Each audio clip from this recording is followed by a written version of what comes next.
Hey everyone! Can you tell I don't say g'day on a regular basis? By that I mean ever. I don't say g'day.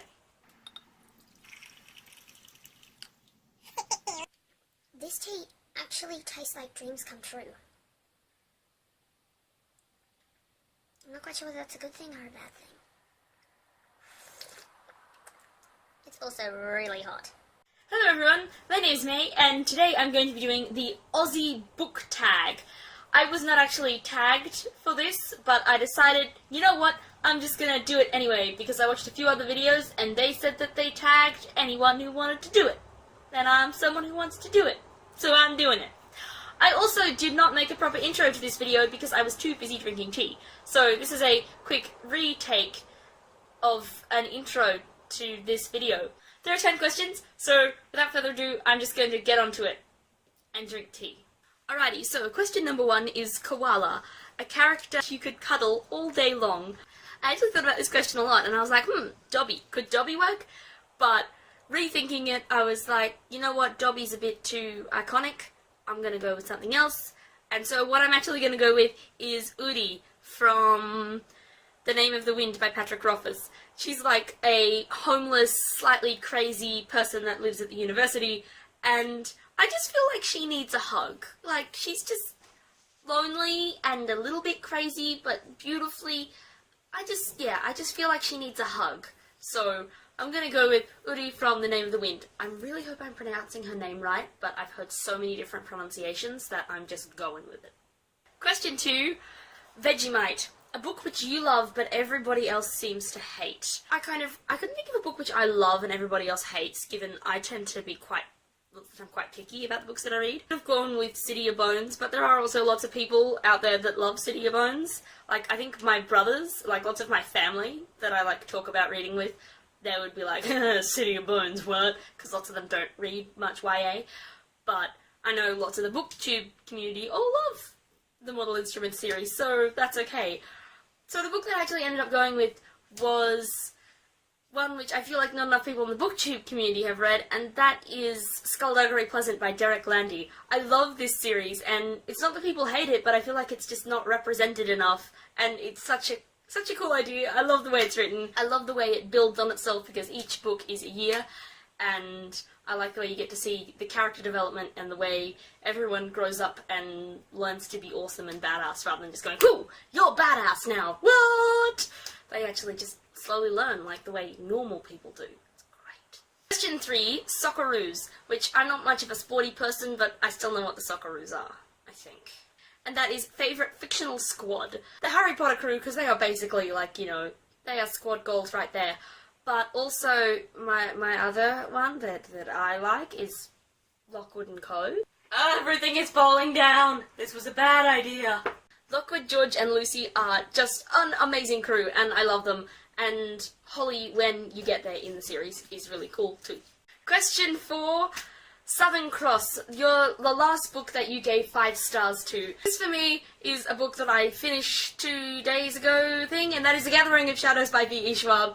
Definitely 5 stars. Oh my gosh, I flaming loved it, and I can't believe she left us on a cliffhanger like that. I am not going to rant about that anymore. People already know about the Shades of Magic stuff. I have ranted about a lot. Everyone else has ranted about it a lot.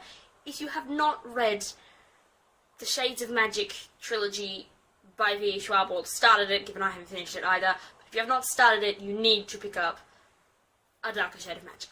Just right about now. Bing, stop, video, go. Question 5, Patriotism. Favourite book written by an author from your country. Going back to a childhood one, a story that I loved was the Ranger's Apprentice series by John Flanagan. This series, I loved it. I actually haven't finished all of the series, but I read a ton of the books as a kid, and I just loved them. They were fun and quirky and like epic fantasy, but for middle grade. It was like, yes, done well. Question 6, ECHIDNA. A book which you like to look at, but physically hurts to read. Now, as far as I know, this can be taken 2 ways.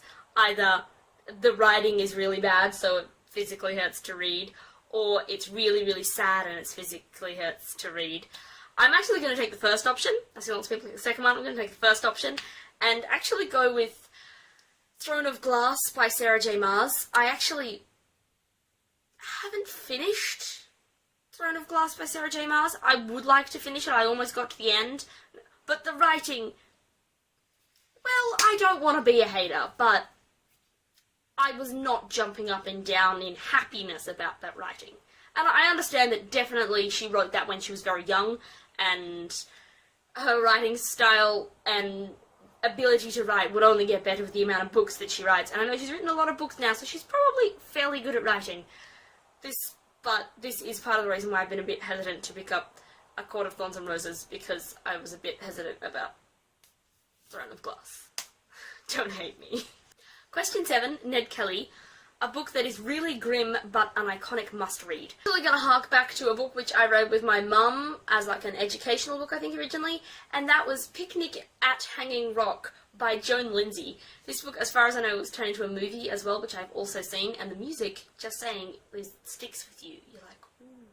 Yeah, Picnic at Hanging Rock was an incredibly sad story, but actually is set in Australia at a place called Hanging Rock. Yeah? And yeah, if you haven't read it, do pick it up. It's a really interesting kind of book that you're like, what? Question 8. Great Barrier Reef. A book that had you gaping in awe. There are lots of books that have me gaping in awe because really just stories just make me go, wee! But one that I really, really loved and left me at the end, I was going, what a cool idea. I love the way it's all stacked. I love the way it's kind of all just added up.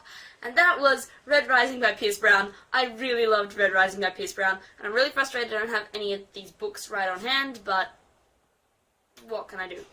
Obviously not much. When I get home, my friends, mid-semester holidays are coming up after all those exams. Oh, please, where's my tea? Question number 9 is Pavlova, a light and fluffy book that you can't help but love. And for this, I'm going with one of my all-time favourite books, which is Alice in Wonderland by Lewis Carroll. This book just holds the most beautiful, special place in my heart because it was one of my favourite books growing up. And I remember I was so happy when my sister and I were given like a joint shared copy that was this beautifully illustrated one. And we were just so happy that we kind of now had Alice in Wonderland all to ourselves. And I think I've read it through a few times. I've had my mum read it to me when I was little, and then I've listened every time she's read it to like another one of my siblings as they've grown up, and I'm like, yay! Being taught the good stuff from a young age, it's so good for you. Question 10 is MILO, a genre or author that you reach for to get you out of a reading slump. Fun fact, I think I've had MILO once in my life because my parents didn't keep MILO, so... For this, I kind of, Terry Pratchett, I could go with Terry Pratchett. The way he captures words and ideas is just amazing. I just love Terry Pratchett's work. But, genre-wise, actually, I love YA, and I just YA anything. I find YA easy to read. I find YA kind of, it never feels like I have to put too much work into it to get much back. Yeah, either YA or Terry Pratchett are my pick-me-up books. Anyway, that is all of the questions. I should probably tag some people. So I'm going to tag Gabby Arno and Miss Emma Reads a Lot. I'm fairly convinced neither of you two are Australian, but that's okay. You two can be honorary Australians and do this tag anyway. So I will leave links down in the description box below to all of that. Please like, subscribe, comment, any of that. It totally makes my day. And makes me feel like maybe I'm not just talking to myself in front of the camera. Do we have a thing that we say to goodbye people in Australia? If you can think of that, let me know down below.